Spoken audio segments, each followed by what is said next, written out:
Hello everyone and welcome back to Wicked Reading. Today I will be reading SCP-1616, Nibbles, Object Class, Keter. SCP-1616 is a common hamster with no genetic abnormalities. The subject behaves as a normal hamster would. Anomalous properties of SCP-1616 present themselves when SCP-1616 begins feeding. One or both of SCP-1616's cheeks will expand, containing an object previously seen by SCP-1616. If the object in question is inorganic, SCP-1616 will remove the object from its mouth and ignore it.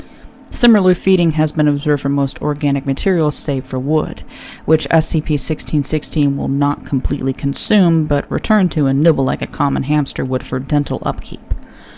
SCP-1616 typically consumes organic matter which appears in its cheek over a course of time if possible.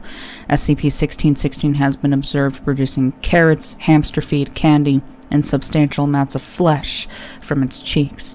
SCP-1616's cheeks will expand to accommodate any matter it produces, in one case expanding to accommodate for the size of one baby elephant weighing 105 kilograms. SCP-1616 does not suffer any trauma from the expansion, as the tissue appears to maintain density and composition as it expands. SCP-1616's jaw will retract and expand to remove an object from its mouth. If the object in question is unable to be moved by SCP-1616's power alone, it will usually be emancipated by SCP-1616 moving backwards away from the object. If SCP-1616 lacks the ability to move away from the subject due to lack of traction, it will simply retract its jaw and regurgitate it, pushing itself away. As assumed, SCP-1616 has difficulty consuming a still living object depending on its size. In the case of biological matter emancipated from organic subjects, nervous tissue seems to respond as if it were still in the host body. Subjects report feeling pain as if it were happening under normal circumstances, and nervous tissue was not disconnected at all, suggesting a sort of connection between the inside of SCP-1616's mouth and the host subject. Due to its nature, it is recommended SCP-1616 not be exposed to any photographs or illustrations, especially those considered dangerous.